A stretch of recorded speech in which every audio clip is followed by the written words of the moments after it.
Oke, baik. Kita akan coba bahas tentang use case diagram. Jadi di UML ini kalian juga bisa cari ya sebenarnya tentang UML ini banyak ya. Salah satunya yang saya pakai di sini umumnya adalah tentang di sini namanya. Di sini nggak bisa diketik ya.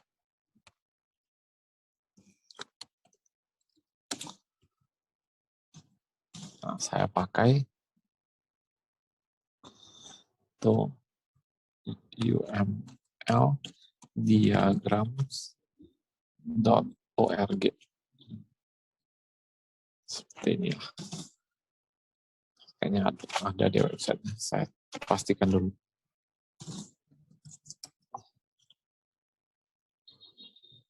Ya, ada. Tuh websitenya. Di sana bisa baca-baca, dia lebih singkat, lebih padat ya penjelasannya. Kalian boleh baca ya. Pasti tentunya bahasa Inggris. Nah, lalu di use case ya, use case diagram itu adalah umumnya yang pertama kali dalam kita merancang menggunakan UML. Nanti deskripsi kalau kalian memang butuh pakai UML juga diharapkan use case itu duluan. Karena kenapa? Use case itu menggambarkan aplikasi atau sistem yang akan dibuat itu terkait dengan berapa user dan terkait dengan kemampuan fiturnya apa saja gitu ya. Contohnya akan seperti ini. Nah, sebenarnya kita bisa bayangkan kalau mau bayangkan ini dari sudut pandang membuat page-nya dulu, jadi membuat halamannya dulu. Kita bakal punya halaman apa saja, halaman ini, halaman ini, halaman ini. Nah, contohnya adalah di sini ada main page, company information, feedback, sama contact information. Nah, dianggap ada 4 halaman, ya. Lalu ini web store-nya toko ya, toko online, bukan seperti yang ada sekarang ini kayak Shopee, Tokopedia, Bukalapak, bukan. Ya. Dia hanya kayak kamu buka perusahaan, kamu sendiri buat websitenya untuk bisa jualan, bahasanya gitu. Nah, lalu di main page ini punya menu kecil-kecil untuk masuk ke produk line, katalognya apa. Lalu ada bagian shopping cart-nya, ada check out-nya, ada akunnya, manajemen akunnya, order status historinya, dan customer komennya. Nah, dari main page ini, kalau umumnya kita lihat, ya kita bisa buat beberapa function dasar. Pertama adalah browse katalog, dapatlah ini. Lalu ini place order, itu artinya membuat pesanan. Nah, ini juga sama, check out itu juga bagian dari membuat pesanan, jadi termasuk dalam function place order. Lalu maintain account, ya. Lalu itu check order. Nah, seperti ini. Itu yang dasar dulu kita bilang, karena memang kalau lebih banyak lagi ya itu akan banyak, hampir semuanya memiliki.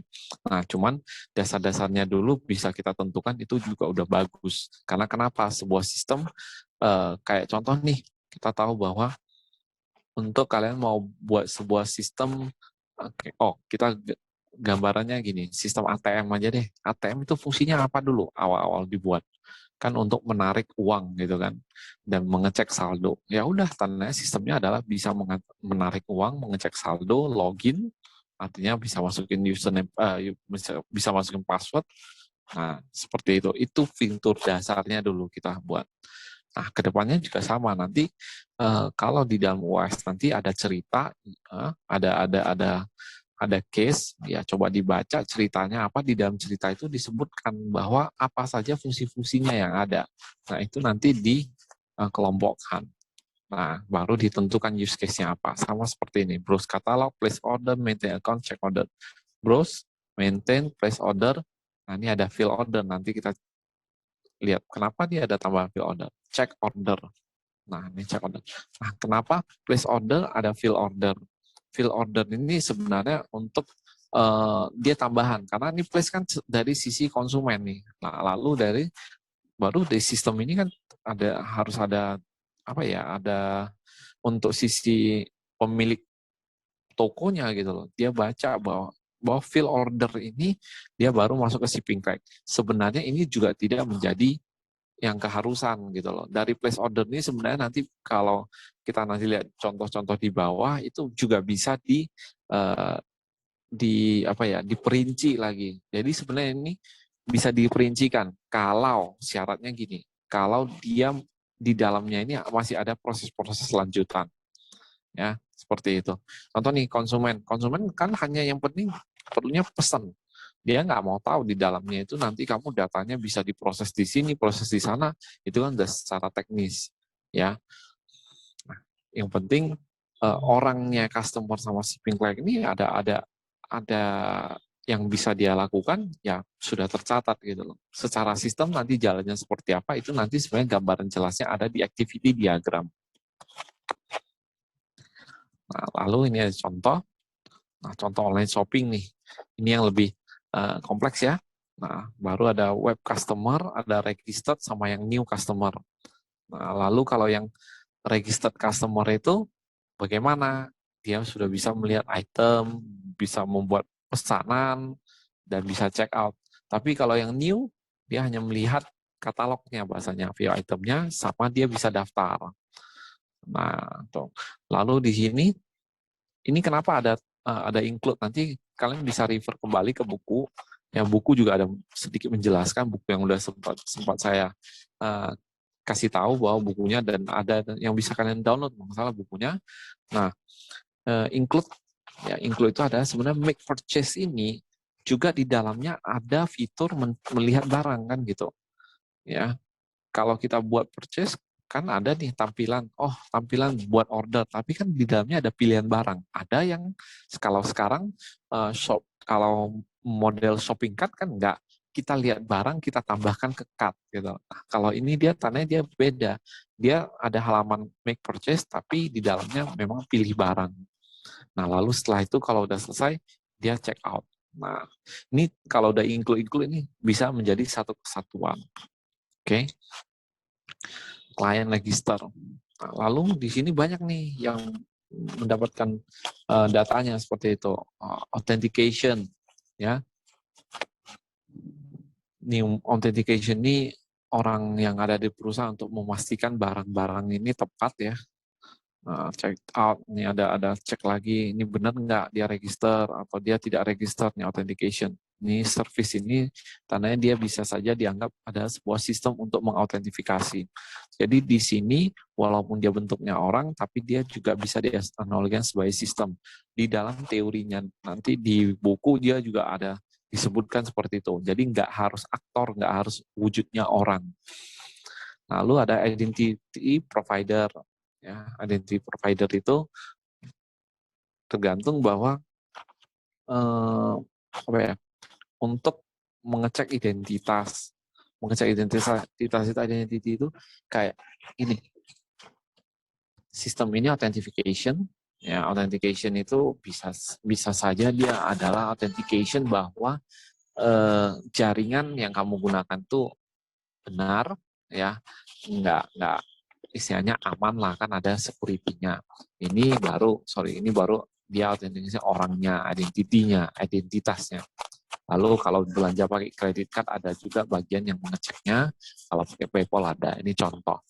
Nah, ini akan bisa berubah tergantung dari case dari perusahaan kalian. Jadi contoh nanti kalau kalian skripsi, kalian memang diwajibkan sebenarnya. Kalian seharusnya kalian datangi perusahaan itu, tanya gimana prosesnya, sebaiknya tanya yang memang penting-penting, yang poin-poin utama, alur proses utamanya seperti apa. Nanti kalian ada gambaran. Jadi ini bisa saja tidak baku ya. Ini tidak baku, nggak harus seperti ini. Tergantung sistemnya yang mau dibuat. Kalau memang sistem baru, tapi kalau sistem lama tanda ada gambaran nih sistemnya seperti apa. Nanti baru dari sini lihat mana yang mau diperbaiki. Oke. Nah, lalu dari sini. Yang tadi online shop itu dia ada tambahan nih. View itemnya itu di dalamnya banyak. Ada pencarian, ada browse, ada kelihatan recommended item, add to shopping cart, add to wishlist. Nah, bisa juga seperti ini gitu. Nah, makanya saya bilang bahwa kita bisa memperbanyak. Kalau saya lebih suka itu adalah yang bulletin-bulletin awal itu adalah bulletin-bulletin yang memang usernya pakainya apa.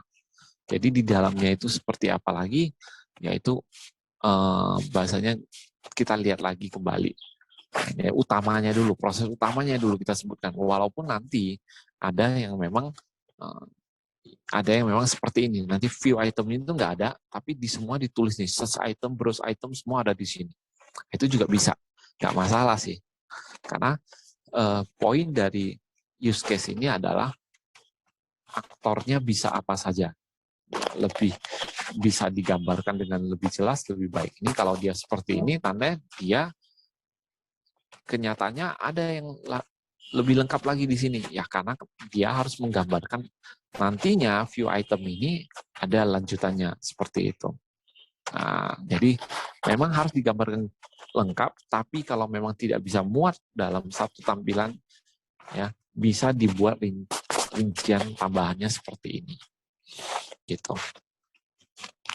Nah, ini juga check out ini panjang kan, authentication, customer authentication, user sign in, remember me, single sign on. Single sign on identity provider, karena dia di kayak Google gitu, apa. Lalu dari itu view update shopping cart, lalu credit payment service, ya. Nih semua di sini. Jadi check out itu nggak simple, bukan hanya check out aja, tapi kan check out juga harus cek benar nggak orangnya. Lalu udah itu kok shopping cart-nya perhitungannya benar nggak? Dihitung ada pajaknya nggak? Lalu udah itu biaya pengirimannya nggak? Lalu udah itu payment-nya seperti itu. Ya. Pembayarannya udah diterima atau tidak, pakai kartu kredit atau apa gitu. Nah, itu. Nah, lalu ini ada case untuk website administration, ya. Ini case-nya ada. Kalau website administration itu seperti apa gitu. Ya. Nah, kalau website administration ini maksudnya adalah website yang untuk mengelola user nih. Nah, ini hanya gambaran untuk mengelola user. Jadi kayak contoh, kita ada buat website untuk forum diskusi nih kan. Nah, jadi website administratornya itu ya mengurus user group, ya user session, manage log, helpdesk. Nah, kalau kelihatan aktor helpdesk ini tandanya bisa saja ini adalah aplikasi untuk membantu member gitu loh, untuk membantu tiketing. Kalau kalian boleh tahu bahwa kan kita kadang support sistemnya kan gitu, ada problem nih. Contoh aja nih, kita beli tiket atau beli tiket nih di Traveloka, kan kita sesuatu terjadi, mungkin kita mau batalin, kita minta tolong nih ke bagian supportnya bahwa kita ingin dibatalin. Ya kalau memang dia nggak ada tombol yang untuk membatalnya kan ya, artinya kita minta tolong untuk kita buat laporan. Nah, lalu helpdesk ini akan membantu buat laporan untuk itu dibatalin. Seperti itu. Lalu ini website administration juga ya nih tambahnya. Jadi manage user itu ada create group, update group, delete group. Ya, bisa juga dibuat rinci seperti ini.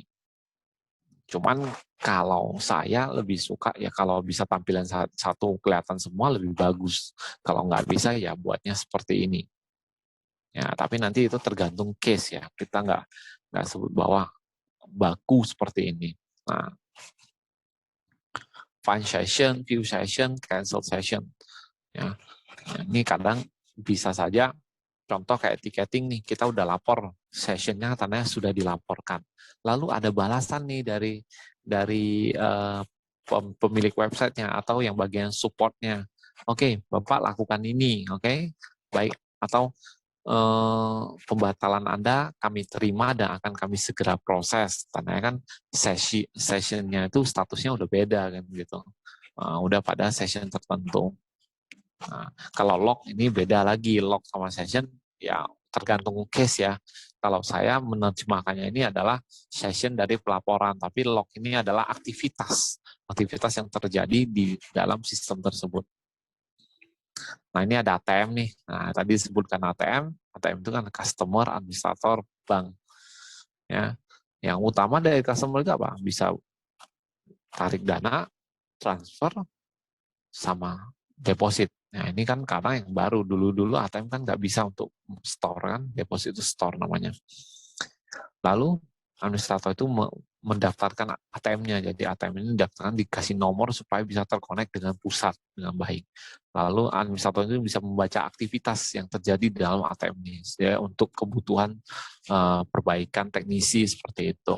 Nah, sedangkan bank itu menerima deposit, lalu dia itu menerima pendaftarannya gitu loh. Ya. Oke, untuk use case contohnya kira-kira seperti ini. Nanti kemarin juga kan sudah ada yang buat use case ya.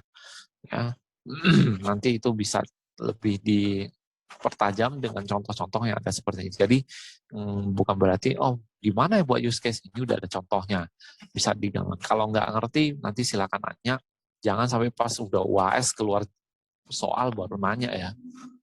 Oke, sampai di sini untuk yang pertemuan yang 10. Jadi saya hari ini 3 pertemuan aja kita anggap, karena kan nggak banyak sih study case. Saya hanya coba menjelaskan. Oke, kita lanjut.